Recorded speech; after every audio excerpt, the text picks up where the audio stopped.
Hey guys, I welcome you all to GSN law. 12 October के daily legal and polity current affairs में आपका स्वागत है।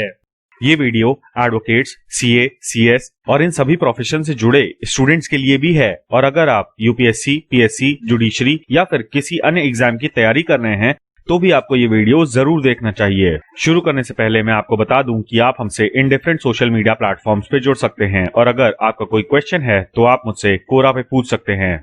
बात करें आज के टॉपिक्स की तो सबसे पहले पॉलिटी में हम जानेंगे इंटर स्टेट वाटर डिस्प्यूट के बारे में। क्रिमिनल लॉ में हम कैनबिस इन इंडिया का पार्ट 2 करेंगे, जिसमें हम कैनबिस से जुड़ी हुई लीगैलिटीज को समझने की कोशिश करेंगे। कैनबिस इन इंडिया का पार्ट 1 हमने साइंस में कवर किया था, जिसमें कैनबिस या फिर मारिजुआना से रिलेटेड जो भी साइंस है उसके बारे में हमने पढ़ा था। एंड लास्टली कॉर्पोरेट लॉज में हम देखेंगे कि फॉरेंसिक ऑडिट क्या होता है। अब देखिए, भारत में नदियों के पानी के बंटवारे को लेकर राज्यों के बीच में काफी सारे डिस्प्यूट्स हैं। इंटर स्टेट वाटर डिस्प्यूट्स को रिजॉल्व करने के लिए दो एंटिटीज होती हैं, एक तो रिवर बोर्ड्स और दूसरा inter state water dispute tribunal. अब हाल ही में सेंट्रल गवर्नमेंट ने जो बोर्ड्स हैं आंध्र प्रदेश और तेलंगाना की नदियों से रिलेटेड उनके जुरिस्डिक्शन को डिटरमाइन करने की बात की है।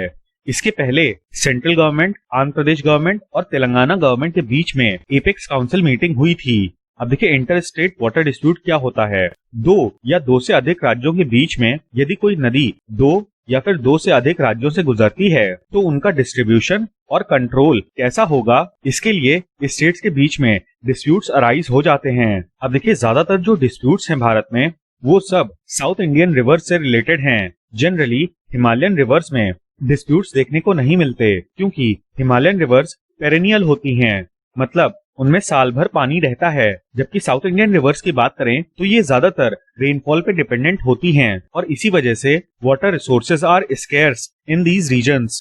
अब ऐसे इश्यूज को रिजॉल्व करने के लिए पार्लियामेंट ने 1956 में inter state river water dispute act बनाया था और इसके अंतर्गत अगर स्टेट गवर्नमेंट्स आपस में किसी भी डिस्प्यूट को रिजॉल्व नहीं कर पाती हैं तो फिर सेंट्रल गवर्नमेंट ऐसे केस में एक वाटर डिस्प्यूट ट्रिब्यूनल बना सकती है। अब देखिए, आंध्र प्रदेश और तेलंगाना के बीच में वाटर डिस्प्यूट की बात करें तो आंध्र प्रदेश के बाइफर्केशन के बाद जब तेलंगाना राज्य बना था तभी से ये डिफरेंसेस देखने को मिल रहे हैं। मेनली ये इश्यूज दो रिवर से रिलेटेड हैं, कृष्णा और गोदावरी। अच्छा, ऐसी ही एपेक्स काउंसिल मीटिंग 2016 में भी बुलाई गई थी।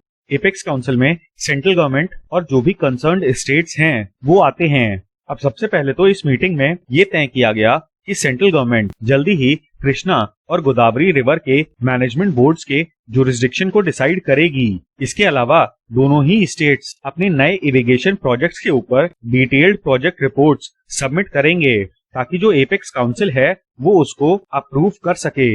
इसके अलावा फिलहाल के लिए जो एपेक्स काउंसिल है वो मैकेनिज्म बनाने की कोशिश करेगी for the distribution of Krishna and Godavari waters. लेकिन अगर एपेक्स काउंसिल विफल रहती है तो वो कृष्णा गोदावरी ट्रिब्यूनल को इस मैटर को रेफर कर सकती है। अब जो कृष्णा रिवर मैनेजमेंट बोर्ड है उसका हेडक्वार्टर आंध्र प्रदेश में लोकेटेड है।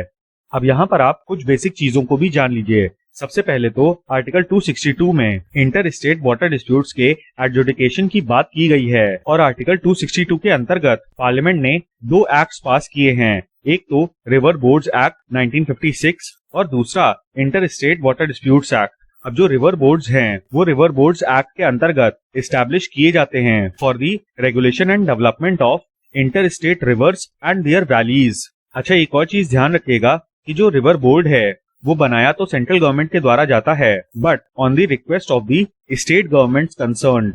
अब भारत में वाटर डिस्प्यूट ट्रिब्यूनल्स की बात करें तो हमारे यहाँ सबसे पहले है रावी और व्यास वाटर ट्रिब्यूनल, जो कि 1986 में गठित किया गया था। अब पंजाब की 5 रिवर्स में से रावी और व्यास भी हैं, इसीलिए आप इसको ऐसे याद रख सकते हैं कि हरियाणा और पंजाब दोनों की ही राजधानी चंडीगढ़ है और ये डिस्प्यूट भी इन ही दोनों राज्यों के बीच में है। अब देखिए, फिलहाल के लिए सेंट्रल गवर्नमेंट आंध्र प्रदेश और तेलंगाना के मैटर को ट्रिब्यूनल को रेफर करने से इसलिए भी बच रही है क्योंकि हरियाणा और पंजाब का भी सिमिलर केस था, लेकिन आज तक ये डिस्प्यूट रिजॉल्व नहीं हो पाया है। इसके बाद आते हैं हम कृष्णा वाटर डिस्प्यूट के बारे में। इसके लिए सेकेंड ट्रिब्यूनल 2004 में गठित किया गया था। अब इसमें 4 राज्य हैं, कर्नाटक, आंध्र प्रदेश, महाराष्ट्र और तेलंगाना।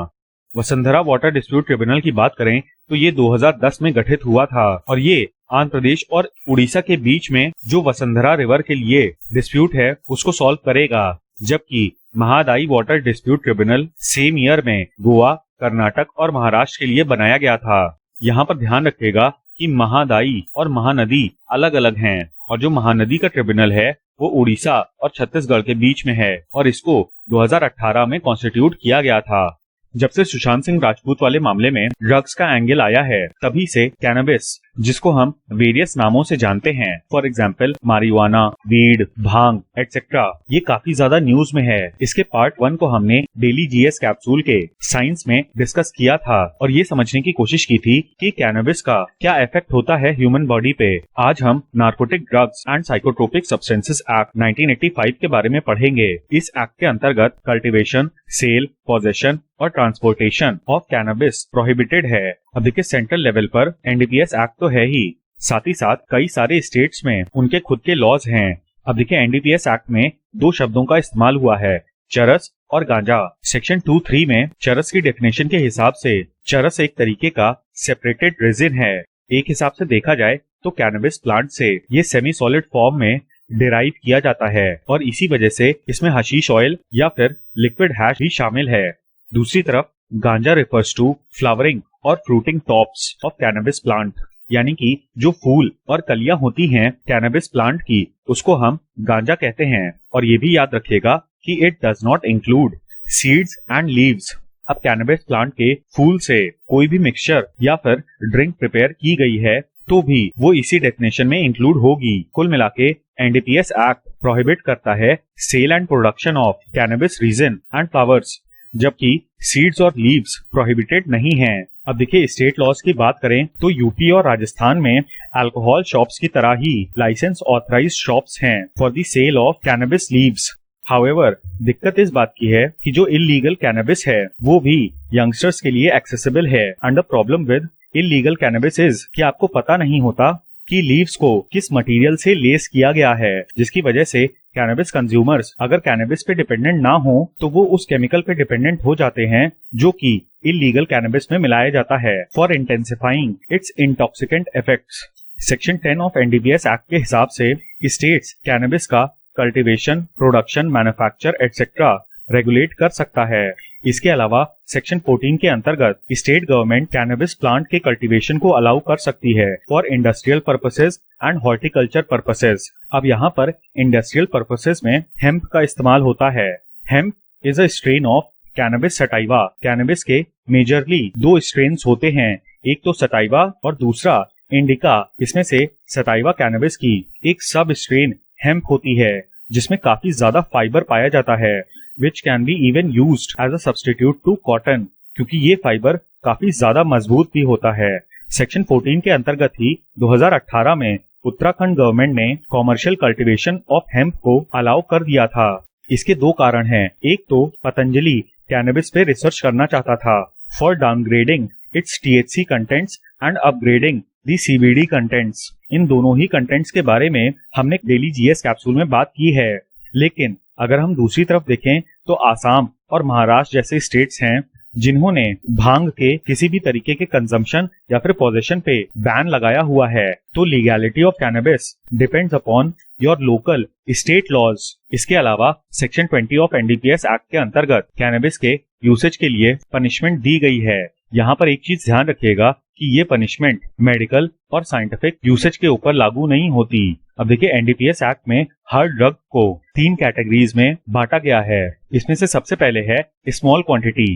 कैनबिस के केस में अगर आपके पास स्मॉल क्वांटिटी पाई जाती है तो आपको 6 महीने तक की सजा हो सकती है और साथ ही साथ 10,000 रुपए तक का जुर्माना भी लग सकता है, या फिर दोनों ही। अगर आपके पास इंटरमीडिएट क्वांटिटी है यानी कि स्मॉल क्वांटिटी से ज्यादा और कॉमर्शियल क्वांटिटी से कम, तो आपको 10 साल तक की सजा हो सकती है और 1 लाख रुपए तक का जुर्माना हो सकता है। और कॉमर्शियल क्वांटिटी आपके पास अगर पाई जाती है तो आपको 10 से 20 साल तक की सजा हो सकती है और 1 से 2 लाख रुपए तक का जुर्माना लग सकता है। सवाल बनता है कि स्मॉल और कॉमर्शियल क्वांटिटीज क्या होती हैं? तो देखिए इसके लिए सेंट्रल गवर्नमेंट समय समय पर नोटिफिकेशन निकाला करती है और लास्ट नोटिफिकेशन के हिसाब से कैनबिस की स्मॉल क्वांटिटी 100 ग्राम मानी जाती है, जबकि कॉमर्शियल क्वांटिटी 1 kg मानी जाती है। इन केस ऑफ गांजा स्मॉल क्वांटिटी इज 1000 ग्राम्स, जबकि कॉमर्शियल क्वांटिटी इज 20 kg। अब देखिए यहाँ पर एक काफी इंपॉर्टेंट केस लॉ है, Arutla Sankaraiah versus state of Andhra Pradesh. इस केस में ऑनरेबल सुप्रीम कोर्ट ने कहा कि जिस जगह से ड्रग्स की रिकवरी हुई है उस जगह का पोजेशन ही इनफ होगा to establish the offences under NDPS act, और ये जरूरी नहीं है कि उन ड्रग्स की ओनरशिप को एस्टैब्लिश किया जाए, क्योंकि देखिए एनडीपीएस एक्ट के अंतर्गत जो भी ड्रग्स हैं वो इलीगल हैं, और अगर कोई चीज ब्लैक मार्केट में बिकती है तो it is very difficult to ascertain its ownership. तो आप इस केस को याद रखिएगा। हाल ही में security exchange board of India ने एक ऑर्डर जारी किया जिसमें ये कहा गया कि जितनी भी लिस्टेड एंटिटीज हैं, यानी कि स्टॉक मार्केट में लिस्टेड कंपनीज या फिर अदर कंसर्न्स, उनको फॉरेंसिक ऑडिट डिस्क्लोज करना मैंडेटरी होगा। अब देखिए यहाँ पर ये कहा गया है कि अगर कंपनी ने फॉरेंसिक ऑडिट कराई है तो उनको उसके विषय में डिस्क्लोज करना होगा और ये भी बताना होगा कि क्या रीजन था जिसकी वजह से कंपनी ने अपनी बुक्स की फॉरेंसिक ऑडिट करवाई। इस मूव का मेन ऑब्जेक्टिव पब्लिक इन्वेस्टर्स के इंटरेस्ट को सेफगार्ड करना है। अब देखिए अगर कोई फॉरेंसिक इन्वेस्टिगेशन सेबी के द्वारा इनिशिएट की गई है तो उसके बारे में तो सेबी को पता होगा। हाउएवर अगर कंपनी के बोर्ड ने फॉरेंसिक इन्वेस्टिगेशन इनिशिएट की है तो it would be mandatory to disclose its report, और ये एक प्राइस सेंसिटिव इंफॉर्मेशन है क्योंकि ये मार्केट में इन्वेस्टर्स के डिसीजन को इन्फ्लुएंस कर सकता है। यहाँ पर सेबी की मंशा इनसाइडर ट्रेडिंग और स्टॉक प्राइस मैनिपुलेशन को रोकना भी है। इनसाइडर ट्रेडिंग का अर्थ है कि कंपनी के जो स्टेक होल्डर्स हैं वो आपस में ही शेयर्स की ट्रेडिंग करके अपने शेयर्स के प्राइसेस को बढ़ा देते हैं, जबकि स्टॉक प्राइस मैनिपुलेशन लीक्स के बेसिस पर भी हो जाता है। सवाल ये भी बनता है कि अब जरूरत क्यों पड़ी सेबी को ऐसे गाइडलाइंस निकालने की। तो देखिए कुछ समय पहले आईसीआईसीआई और इन्फोसिस के शेयर्स काफी ज्यादा बढ़ रहे थे और उतर रहे थे। इस कंडीशन को हम प्राइस वॉलेटिलिटी कहते हैं। ऐसा इसलिए हुआ क्योंकि विसिल ब्लोअर्स ने टॉप मैनेजमेंट को अक्यूज किया था फॉर लीगल वायलेशंस। इसके तुरंत ही बाद जो इन कंपनीज के बोर्ड मेंबर्स थे उन्होंने फॉरेंसिक ऑडिट्स इनिशिएट की थी, लेकिन उसकी रिपोर्ट पब्लिक डोमेन में नहीं आई थी और बोर्ड ऑफ डायरेक्टर्स ने ये क्लेम किया था कि कोई भी इरेगुलरिटीज नहीं पाई गईं। इसके अलावा डीएचएफएल का मामला भी काफी ज्यादा सुर्खियों में था, जिसमें एक न्यूज चैनल के द्वारा स्टिंग ऑपरेशन कंडक्ट किया गया था, जिसके बाद कंपनी ने अपने यहाँ फॉरेंसिक ऑडिट कराई थी और कंपनी को क्लीन चिट दे दी थी। लेकिन जब बाद में सेबी ने डीएचएफएल की फॉरेंसिक ऑडिट की तो उनको पता चला कि काफी सारे लोन फंड्स को कंपनी के मेंबर्स ने अपने पर्सनल यूज के लिए डाइवर्ट कर लिया है। इन्हीं सब रीजंस की वजह से सेबी को अब ये कहना पड़ा कि फॉरेंसिक ऑडिट यदि कोई कंपनी कराती है तो उसको डिस्क्लोज करना मैंडेटरी होगा। अब देखिए इस मूव से जो विसिल ब्लोअर्स हैं उनको भी प्रोटेक्शन मिलेगा from defamation suits filed by the companies. तो ये था हमारा एनालिसिस 12 अक्टूबर के daily legal and polity current affairs का। उम्मीद है कि आपको ये वीडियो पसंद आया होगा। इस वीडियो का पीडीएफ आपको हमारे टेलीग्राम चैनल पे मिल जाएगा। और हाँ, please don't forget to like, share and subscribe. Thank you. Jai Hind.